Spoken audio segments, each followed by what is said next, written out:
You okay? I just saw Issa. Seriously? That bitch ran away from me like I was an actual job. Really? Well, are you gonna reach out to her? I'm not gonna do anything. It was her fault.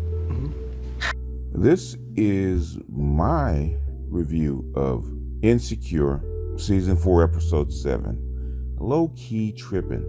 And for once, I think I like the title of the episodes. Normally, it's, well, female. But I think this one actually does the episode justice because Molly is what they call low-key tripping. Okay, this episode actually picks up where the last one left off. Remember in our last episode, Issa was going to the Ethiopian restaurant and gets out the car and walks up to the door and she sees Molly. And Molly's looking at her phone. And she starts to go in and then she hesitates, looks at herself in the mirror and decides, I'm not doing this today. I'm not going back to what I was. I'm not going back in and confront and apologize, which is the pattern that they have. And Issa for once decides to break the pattern. And that is where it left off. This episode begins where it left off, where Molly's inside the restaurant ordering some food. And she hears the car pull up and she looks outside and Issa's getting out of the car. And she sees Issa walks up to the door and she says, here we go. She's ready for the confrontation. She's ready for their normal banter to where they fight back and forth, but they work it out. Where Issa normally kind of sort of gets bullied by Molly and backs down. But the door opens and Issa doesn't come through. There's somebody else. And she looks outside and Issa's getting back in her car and jetting out. And you see the look on Molly's face when Issa doesn't hold to the pattern. Remember I was telling you this is a pattern. This is Issa's place. And Molly's fully expecting her to go through the ritual. And when Issa doesn't go through the ritual, Molly is perplexed. And that's the face that you see. Then you hear her complain to Andrew when she gets back. Gets back to her apartment. She said she saw Issa at the restaurant and Issa ran from her like she was a job. In other words, she ran from her like it was work. And Molly's still perplexed about why Issa would do that, because that's not the normal pattern. So Andrew says, why don't you reach out to her? And Molly's is still holding to it that Issa was wrong. Molly's still holding to old Molly. Molly's still holding on to that old pattern, and she doesn't realize yet that Issa's broken that pattern. But they decided that they're going to Mexico on vacation, and Issa's not going with them. So other than a bump in the road, like her last second meeting before the flight leaves, which she dresses down her assistant for missing it and not letting her know the meeting was at a particular time and getting her the briefs. Molly doesn't like to be surprised. Molly doesn't like to be out of control. Molly is a control freak. Molly has to have everything just so and all her ducks in a row, otherwise she's going to get out of sorts. But that is a 92 climber. 92 climbers live in such a precarious state that they think if they lose one thing, they drop one egg, they drop one plate, all the plates will come crashing down. Because that's how they've gotten there. They've gotten there one precarious step at a time, which in a sense why they're so anal retentive. Doesn't look like it, but if you examine their life, they are really, really anal about the stuff that they care about. And they're really, really married to rituals and with things being a certain way, which is why it upsets Molly that Issa's not in her place. Now Molly gets out of the meeting and she's rushing to the airport and she just barely gets onto the plane because Andrew, who's Andrew, is holding the gate for her.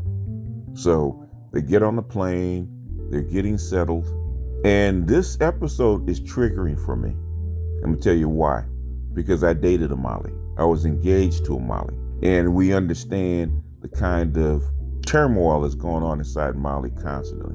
And the first thing you try to do is relax her. There's a bunch of things that Andrew was doing that I saw myself doing. I saw myself in Andrew, believe it or not.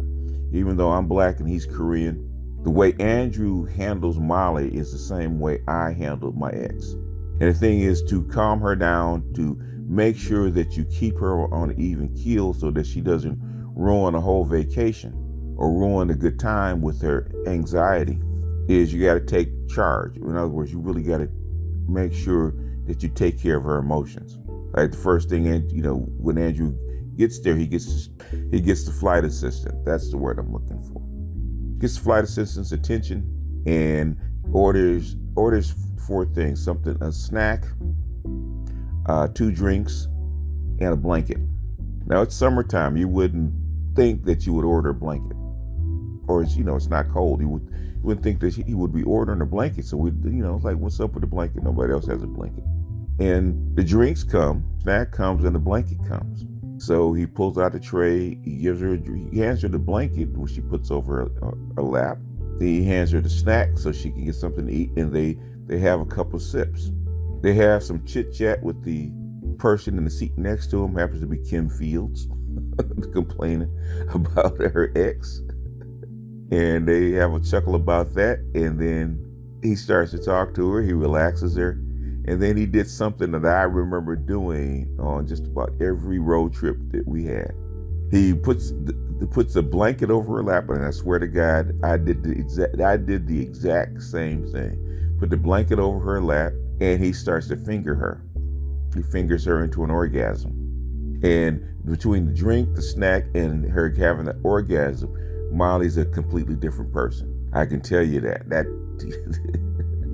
Hey, I still have remembrances of my eardrum being burst by my fiance because she had orgasm in the car. Okay. And her little evil ass went right to sleep right after that. So it's, like I said, Andrew did exactly what I did, even down to the sexual part. I can understand why Andrew's always having sex with her. People don't realize Molly uses sex to get rid of her anxiety and to really calm Molly down and have a conversation with her and make the relationship go right. It's sex. Molly releases her anxiety through sex. And if you can't release her anxiety, Molly will ruin your life, okay? Molly is constantly anxious. But that is a 92 climber. So you're wondering how come things really never get past the bedroom, because like I said, it's something that I've done. It's something that I've seen in a few women. Just like Shahrazad Ali says, the only time a black man can really get comfortable and really get an understanding with a black woman is when she's laying down and you're having sex with her. That's the only time you can really get along with a black woman, for the most part. Not everyone, but the most part. Until you really have good sex with her and get her calmed down, a black woman is a really, really difficult person to get along with. And Molly's a great example of that. A 92 climber, if you can't get the sex right, you're gonna have a difficult time with her. See them having sex on the balcony. You can hear the women, man. The women commentators talking about how they love Andrew and why they love Andrew, and especially in this situation where they're on vacation, they're talking about how Andrew basically manipulates them into having a good time, handling their mood, handling their emotions, getting rid of her stress, getting rid of her anxiety. This is why they didn't go to the poolside and have a smoke and have drinks or go get whatever, right? They spent the whole time having sex. And that's all she brought. She didn't bring anything like shoes to hike or anything else. All she brought was nighties and sexual items. I think Molly would have been just fine looking at the view, looking out the balcony and having sex. I really do. So the next day they wake up and they go out with the brother and the sister, they're not married yet. And Andrew's brother's kind of, retentive. He's really one of those Asians that really schedule everything, that are really precise. And he's got everything scheduled down to a T. The activities, what they're supposed to be doing, poolside, everything. Basically, he's one of those guys that has everything all laid out. And so they go hiking. And of course, Molly's complaining because Molly hasn't done this in quite a while. And she's not really for it, but the thing is, Andrew's got to calm her down and say, well, I'm with you, let's go. And they get all the way up to the top, and she looks out at the view, and she looks out at the hillside, and she says, well, this is worth it. This is really worth it. This is worth coming up here for. So Molly is really starting to have a good time, and you really start to believe that this episode is going to be really chill with very little drama. which is what everybody's hoping for, but this is insecure. It's not going to happen like that. So after Molly zips lines down the hill, down to the other side, back to where they came from, and she's really content with the vacation so far, the next thing we see them is in the pool, where Andrew's sister-in-law is actually having water splashed in her eye. And Molly's going to be considerate. Now, Molly can be considerate. 92 climbers are very conscientious, and they really do try. And so Molly's conscientious. She goes to the poolside to the towel girl to get a towel. Now, 2 white people in front of her get a towel. And I have no clue whether they showed a key card or not. We didn't really see that. We were assuming that they didn't. And Molly goes to get a towel, and the hotel assistant says, well, show me your key card, your room key, and I'll give you a towel. And Molly, being black and Molly being a lawyer, feels offended. She says, well, you can see I'm a guest. I was right in the pool, and I don't have my key card with me. Can you give me a towel? And this is where things start to go off the rails, especially with a 92 climber. They're always trying to right or wrong, and they're always what they call sticking up for themselves. So she's getting ready to have a knockdown, drag-out fight with the hotel clerk. And she gets belligerent, and so the hotel clerk is getting ready to call the manager over a towel. And before that can really escalate, Andrew's brother comes in and takes care of it. He says, okay, here's my key card. Can you give her a towel? So the hotel clerk gives her the towel, and Molly snatches the towel and walks away. I said, oh boy, here we go. I've seen this before. And you just saw this when Andrew was talking to Molly at Issa's block party, when Andrew tried to calm her down and try to reason with her, and Molly just snatched away and did what she wanted to anyway. This is the 85 coming out. And so Molly takes the towel over to Andrew's sister-in-law so that she could actually get the chlorine out of her eye.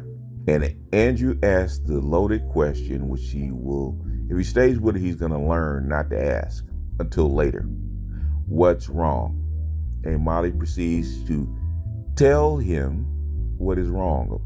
And according to the scene, she's justified for being upset and justified for being racially profiled. She's justified. But the thing is that Andrew's brother took care of it. But that's not good enough for Molly.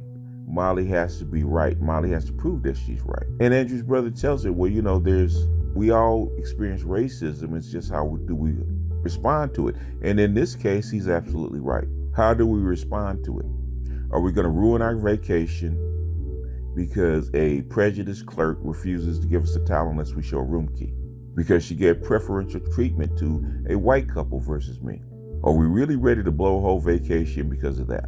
And so they banter back and forth, and Andrew's brother-in-law can be an asshole, and he does the asshole thing, and they get into this race discussion. And to Asians, it's just a discussion. To black people, it's really a deep-seated pain. And so Molly goes in on him and tells him that it's the people of color thing is only convenient when you guys want to use it, and you don't know our struggle. And she basically flips off Andrew's brother and storms off. And so you see later on that Andrew and Molly are sleeping apart. Now, they've been on a good run. They've been having sex. They've been having a good time. They've been snuggled up. They've been in a groove until then. And so now Molly's upset, and you can see Andrew's upset too, because he's trying to figure out whether all this is worth it. I know that look, like, she snapped out on me a few times already. And is this a consistent thing with her where it's going to be part of her nature? Now, can I handle it, or do I need to reevaluate where I am? And that's the look that Andrew has on his face when he's sitting up. So in the morning, I know what he did. When he went to get breakfast. He needed some alone time so he can evaluate things, clear his head without Molly around. And he comes back and Molly's awake, and of course, Molly's already known what happened. Molly knew that she acted a fool. And she asked Andrew, did I fuck things up? In other words, did I embarrass you? Which she already knows that she has. And she asked what about his brother, and his sister-in-law. He says, well, they're going in town and shopping and they're going to do other things. In other words, yeah, you have kind of made a bad impression with this family. Now, Molly and women like Molly never think about how they would react if Andrew did the same thing in their house. They never think, because they never think about other people's feelings or opinions. They only think about what they feel and what their rights in the moment, which was something that I've heard women get upset about. They said Molly is sticking up for herself and Molly's speaking out for herself, and this is the discussion about race that we need to have. But in the moment, racism will always happen. You never can tell where it's going to pop up from. And I always say the difference between Condola and Molly is not how they feel. It's not how they feel and not what they go through. All people go through it. Is how do you respond when it happens? What's your attitude? And I'm going to quote Dr. N.Y. Dunbar and check him out on Big Discussions. Your attitude determines your altitude. Molly basically damaged her relationship with Andrew by being on vacation and snapping out over a very, very tiny thing. A very, very tiny thing. And it's a big thing with black women. Black men don't like it, but we understand. And we understand there's a time and place. In fact, black men understand it so much that we expect to get profiled. We expect to get prejudged. We expect things not to go right. So we line things up so that we can actually have our rights enforced. A black man would have had his key card. And even though the white couple got the towel without the key card, a room card, we'd have known when we came up there, our black ass could not get that towel without a room key. We'd have known. Okay, I'm black, I'm a black male, it ain't gonna happen for me. Black women really take exception to that. They really want to be treated like white women. They really want to be treated the same. And it really upsets them, even though in the back of their mind they know that it won't be. But the myth of white womanhood really bothers black women. And Molly is a representation of just that.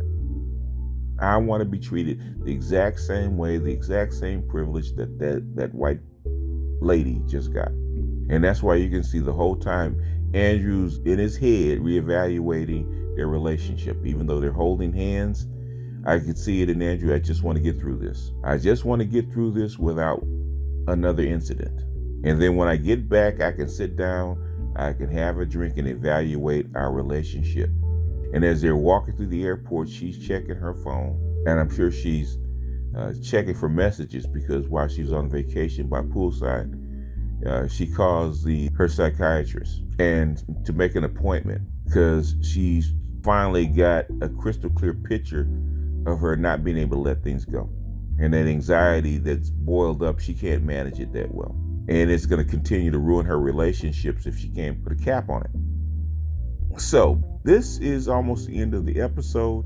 And as they're getting their bags, Andrew's getting their bags. Shout out to Andrew. It's really strange, because like I said, I've been in Andrew's spot. And I've been where Andrew is. And the thing is about a Molly, a 92 climber, they have so much talent. There's so much there that you can work with. They dress right. They're normally good looking. They're sexual.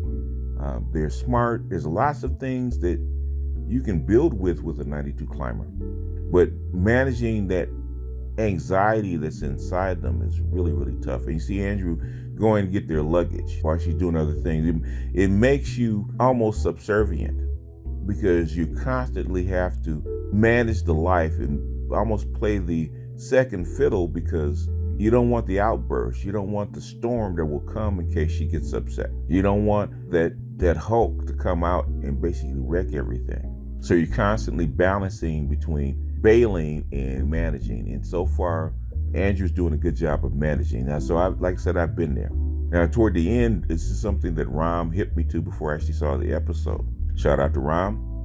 We've been saying that there is an attraction between Molly and Lawrence. In fact, we've been saying since episode 1, since the first season, that Molly is probably more suited to be with Lawrence than Issa.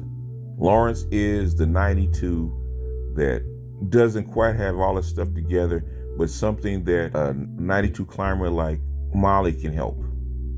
And Molly has the drive to make him get it done. And since Lawrence is comfortable with who he is and more, how can I say, he has more comfortable with his feminine energy, because Lawrence cooks, cleans, all that other kind of stuff.